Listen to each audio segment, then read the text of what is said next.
Hello. Hello. Welcome to your Hello Haven Mavens podcast. My name is Candace Smiling. I'm Laura Lee Harrison. We're very excited to have you joining us today. We have got an incredible little mini series, and we are so excited to be introducing you to amazing speakers and people who just inspire us. So we're going to invite you to sit back, relax, grab a cup of coffee or maybe a glass of wine, and join us as we take you on a great little adventure into people's lives who inspire us. Hello. Hello. Welcome to another edition of your Hello Haven Mavens podcast. I'm Candace Smiling. This is my co-host, Laura Lee Harrison. We are very grateful to be sharing with you today. Thank you for taking time out of what we know is a busy schedule to join us. We have an interesting guest with us today. So this is a guest that we have met through online sources, which is really exciting because both Laura Lee and I, if you follow along at all, we are heavily involved in social media, which is interesting, Laura Lee. I don't know about you, but my journey has kind of been a love-hate one with social media, mostly because I felt like it was a little intrusive until I started to understand the power of the platform. And so I'm excited that we get to share with our guest today because that's how we got to meet her. So, Caryn, do we have you with us? Yes, here I am. Wonderful. Thank you so much for taking time out of your day. Caryn is a mom, and so we had to negotiate the start time of this recording a little bit. And thankfully, she was like, "Sister, I feel you. It's all good." So, Caryn, why don't you give our listeners a little bit of a background on you and why we're so excited to be connecting with you and creating a network, someone that we've never actually physically met, and yet we feel like we have a lot in common. Awesome. Yeah. Well, first of all, I want to thank you ladies for having me on. It's really exciting to be able to get my message out in a bigger way to more people at once instead of one-on-one, which is a lot of what I do.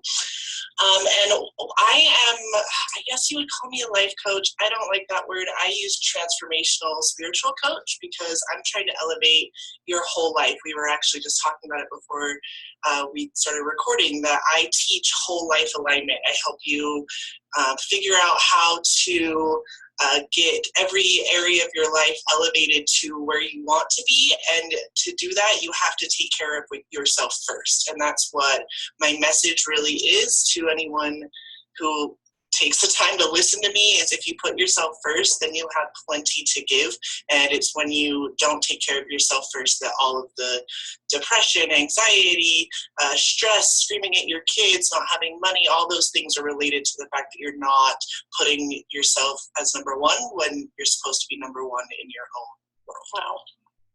Well, see, Caryn, I'm a little blown away. And for those of you who have listened to the podcast, know I'm not usually the speechless one on the podcast. And I'm a little speechless. And the reason for that is, Caryn, Laura Lee and I have, done a number of recordings back to back so we can share it. So for our listeners, we are trying to be as effective as we can with our time because time is that resource we just can't get back, right? So we have gotten together today, Caryn, and we've done some recordings. And what you don't know is everything you just said, someone else in this mini series has talked about. Anxiety, depression, whole life alignment, getting on plan. And that's why I'm saying I'm speechless, because it was like, we didn't prep you for this. And our listeners know that we don't plan this. We get on and then we trust our guts, we trust spirit, we trust whatever words you want to apply there, and we go. And so how cool is that you and I, or you and me and Laura Lee, have never met in person, and yet you are perfectly aligned. How cool is that? That is serendipity and synchronicity. That's how the universe works. Wow. Okay. So I love how you said that, the whole life alignment. I think that is a really powerful place for people to be coming to. Tell us how you got there, because you are a mom, you've got a few kids. Talk to us about that journey, knowing that there's probably a woman who's multitasking. Maybe she's doing the dishes, vacuum cleaning. She's doing something. In her head, I normally do it. Yeah, exactly. Right? So share with us sort of that journey, because we would like our podcast here to really inspire people to say, hey, that dream you're thinking about, that thing you want to do, right? Those 10 pounds you want to release, whatever that is, do it. Just do it. Do it now. Do it today. The process will probably be messy and we don't care, but get there. Yeah. So my story is a little bit all over the place. I guess it starts with the fact that I have actually been a massage therapist for over a decade at this point. And I was one of those very nerdy students. I loved the anatomy. I absolutely adored the cadaver lab because I could actually see the muscles and see how it worked. It wasn't just I'm a kinesthetic learner, so being able to do is really how I learned and how I'm able to integrate it into myself.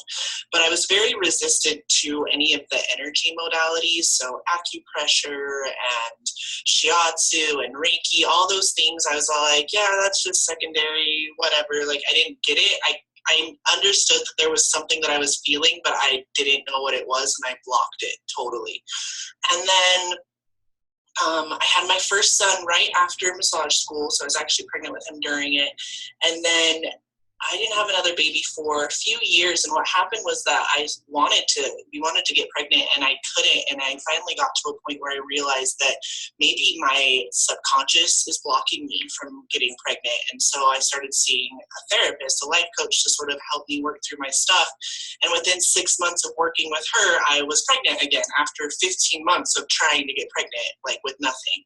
So, and I gave birth to my second son at home. Actually, I did a lot of research, looked at other countries, looked outside of the U.S., and found that home birth is actually extremely safe if you have a low-risk pregnancy, and was determined to do it. It was, I am a woman, I know how bodies work, this is literally my biological purpose is to birth, and until 100 years ago, everyone birthed at home, so I can do this. And I kind of gave myself a challenge.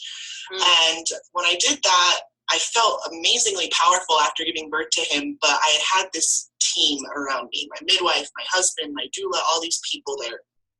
And I got pregnant for the third time unexpectedly, actually, when my second son was 18 months old.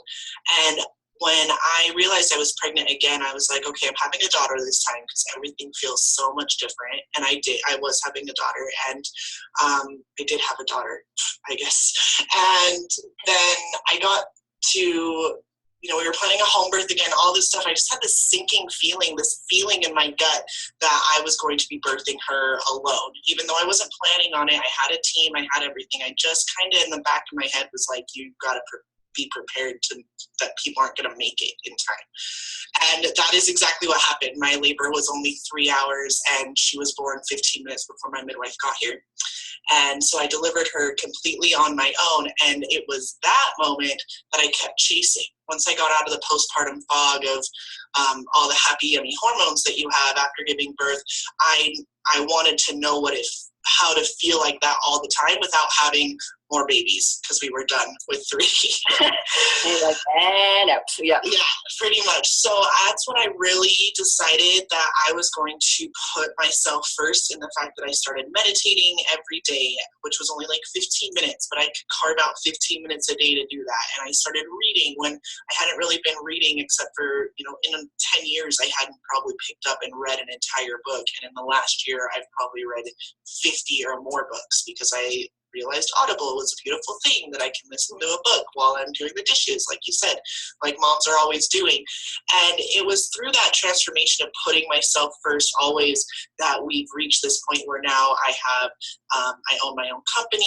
I have clients from all over the world.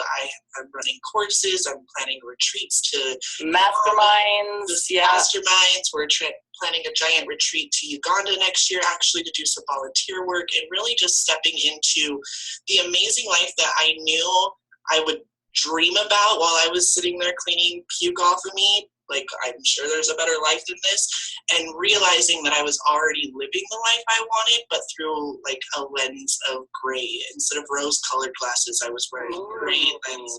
glasses. So I guess that's my story in like a nutshell with all the crazy birthing part. But that's really a big part of it, was that I dug into myself. There was no one else. There was no external force. But at the same time, there was no not birthing her. She was she was coming.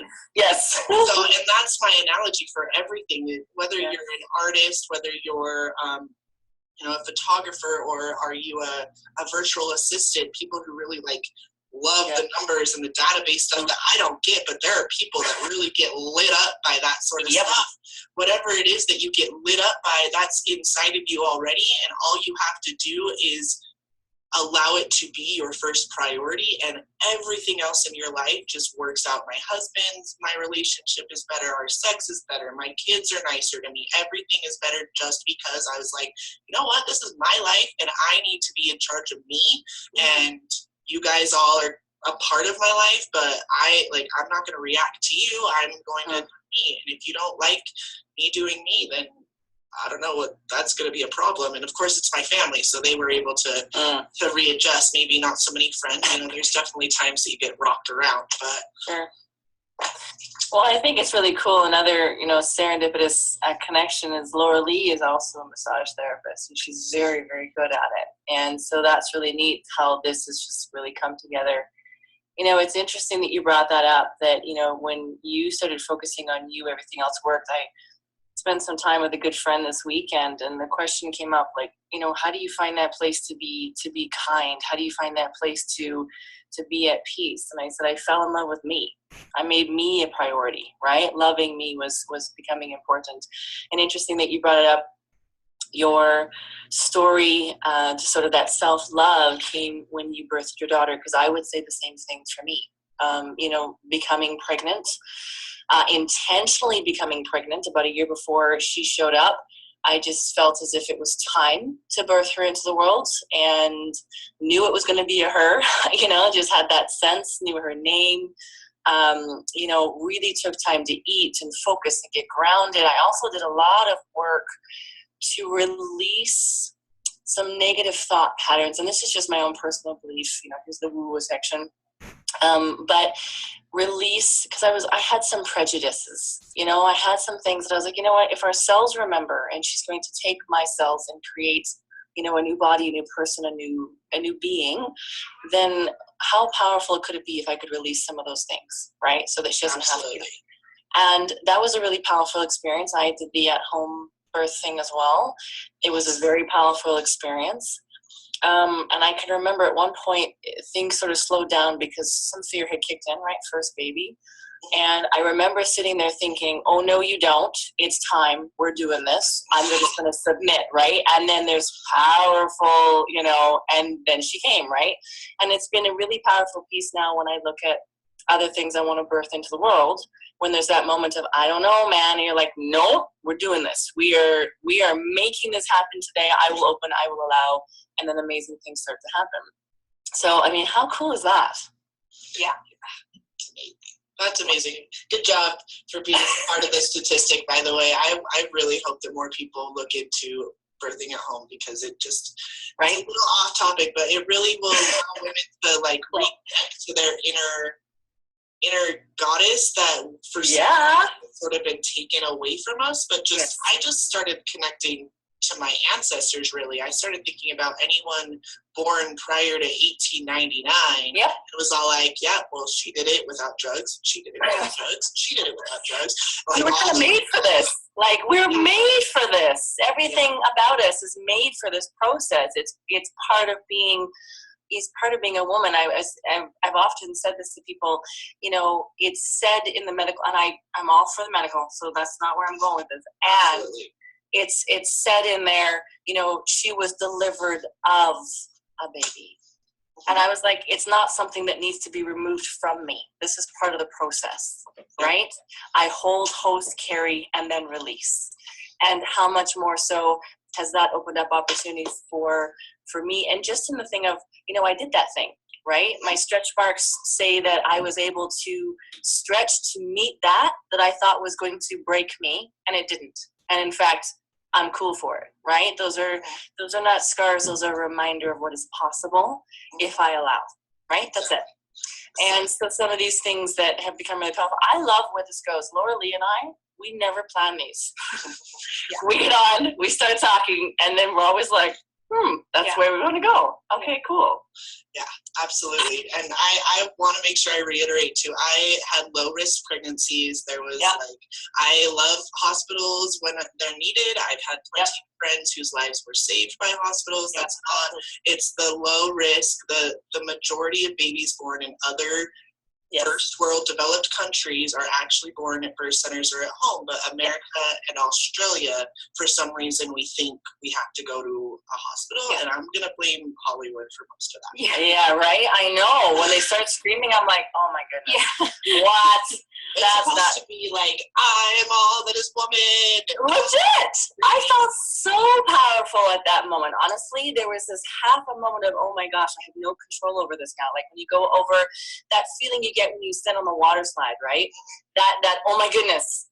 And yet that's an exhilaration piece, because that's how I got goosebumps thinking about it. It was a very powerful experience for me, and I really enjoy having the conversation with women who maybe never have, because they only have that view of the Hollywood view of how it could go. And again, we're all on board of making the best decision for you, for your baby. Be safe. Like, let's be real here, people. And if you can, why not experience it, right? Why not see what your body's capable of? And therefore, by the same token, what could your life be capable of if you just said, well, I feel the fear and I'm going to do it anyway, right? Exactly. When I realized that nobody was going to make it, it was literally... I literally screamed, she's coming, and the next thing was there. And my husband just looked at me, and our birth photographer had made it, and she just looked at me, and they both had this look of like, what did you just do? Like, did you really just do that? And all the pictures, I love that I have pictures, because that's the look on my face is like, what? Like, that's, what just happened? This is awesome, but did I do that? I did that? That was me? I did that? And that's what I think that a lot of entrepreneurs, I work with a lot of entrepreneurs, specifically women and men who have been building their business, and they know what they want and how they want it, and they're cultivating everything, but they can't ever get past that extra point. And it's because, like you said, the surrendering to the fear, the taking the hands off the wheel and riding the roller coaster part has to occur. If not, you're just going to go through life with white knuckles, and that's not fun. We are laughing because, and she's pointing at me. Candace is pointing at me and laughing because she walks into the house the other day and she goes, "You look really calm. What happened?" And asked me a couple questions, and I said, "No, neither of those happened. I just give up. I surrender. I am done. Literally white knuckling everything. I give up. Just, I can't control this anymore. So I release. And that's the path that I'm literally walking into right now. So that's interesting. A little background. It sounds like you need to be in my mastermind. Right? A little background is I've been an entrepreneur for 11, almost 12 years. And so I've gotten used to white knuckling it, right? That feeling of I don't know, but I trust completely. It's all good. And Laura Lee's a little newer to this. And so, A little newer, like 6 months. 6 months ago, I quit my job and decided I'm just going to jump in and do this. That's the way you got to do it. No safety. No safety. Left my safety job and jumped in. So it's been a lot of fun, but to be honest with you, it's been a really powerful experience. When I got a text from her going, so how do you, is this how it, and you know what that's like when you're talking to those entrepreneurs. And I'm like, that's the beauty. I forget which powerhouse speaker says it, but if you're not living on the edge, you're taking up way too much room. Yep. And, right? Another one that I love is, I don't remember his name, but if you're not too big for the space you're in, then you're too small for it. Whoa. So that's kind of what I always think. I'll get to where I'm at, and a lot of, again, entrepreneurs, since that's really who I work with. And I'm talking on some of my entrepreneurs are people that are like at-home artists that I help them create their business. They're not always like established businesses, but I feel that in this world, one piece that we keep getting told is that robots are going to take over all of our jobs, right? And what I think is perfect. Now you can go make a living doing what you love to do instead of whatever that robot's going to do. Agreed. So we try to keep these to about 20 minutes, and I feel like we've given our listeners a lot of nuggets. I feel like they're going to be sitting there going, right? Right. Which is a great place for us to leave them. We tend to keep our podcasts shorter so that people feel like clicking on the next one and the next one and the next one. Right. That being said, if you were going to leave our listeners with something, what would that be? And then certainly at the end of that, feel free to leave us with some links and some direction. We will also post those. If someone's driving, they can just go back to the podcast later and find those links to find you if there's some value there. So what would you leave our listeners with? I would say that the number one thing that anyone anywhere can do is take their to-do list that they have for the day, because everyone has one, and then take yourself and put it at the top of your to-do list. So just make sure that every day, no matter, even if it's the end of the day, if it's 11 o'clock at night and all your kids are in bed and you still haven't done anything for yourself, go do whatever that is that you need to do. Go stand in the rain, go take a 5-minute shower, whatever it is that you need to do to make sure that you did take care of yourself today, do it. Yeah, there's big power there. And I'm a big advocate for that. As far as women go and taking care of themselves and doing things as even small as a shower. Or we're laughing because she just made me go take one. So I get into work mode and I'm like, I'll do it later. She's like, no. You haven't showered yet. And, or as simple as, when I first had my baby, I did my face and I got a lot of comments. Why would you do that? How do you have time to do that with a brand new baby? Because I make time. Because I feel good. I feel empowered. I'm going to do my makeup. I don't care if I'm going out of my house. I'm going to do my makeup because I feel good. And so I definitely empower women to do whatever it is they feel good in. Maybe that's wearing a pair of high heel shoes while you clean your house. I don't know. Whoa. I've done it. I've done it. We all have different avenues that make us feel good and empowered. Absolutely. So, men don't have a problem with it the same way that women do. My husband puts himself first all the time, and I'm like, I know. Helping me. Yeah. But now we don't have that part. That's like, the fighting doesn't even exist anymore because I finally get where he's been coming from, and he's all like, oh, wait, you weren't doing that this whole time? Is that why you were mad? Oh my gosh. That's like the whole podcast right there. Oh, wait, you weren't doing this whole time, and that's why you're mad? Yeah.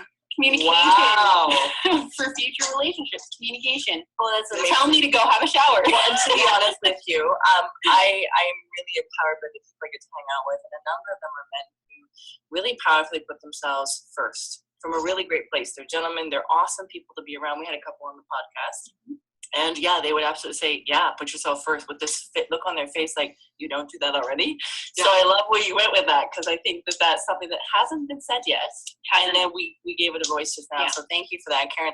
How can people find you? How can they find So I'm on all the social media, everywhere that there's social media. I guess not LinkedIn is not even a thing anymore, but so Instagram, Caryn Terres, Facebook, Caryn Terres, very easy. I have an extremely unique name. So, and that's spelled, for those of you who are maybe not clicking, it's CarynTerres.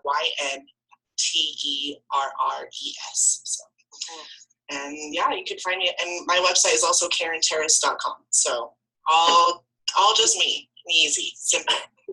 Awesome. Well, that's amazing, Caryn. Thank you so much for this. We are going to be connecting with you definitely afterwards. We can feel a real alignment, and we do want to do that. Thank you for taking time out of your day to share with us.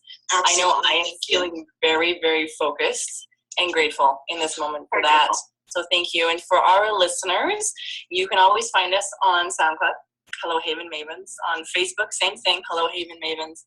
And on Instagram, Haven.Mavens, the only one that we have different, but you can find us, and we will be sharing links to find Caryn and some of our other listeners. If you're listening, this was the first of the mini series that we have going on. Go back, click. There's been a lot of value. There's a lot of synergy even though we didn't necessarily plan that, and we're pretty darn grateful. So thank you, listeners. Thank you for listening in, and we'll talk to you all very soon. Yes, and thank you, Caryn. Have a great day, guys.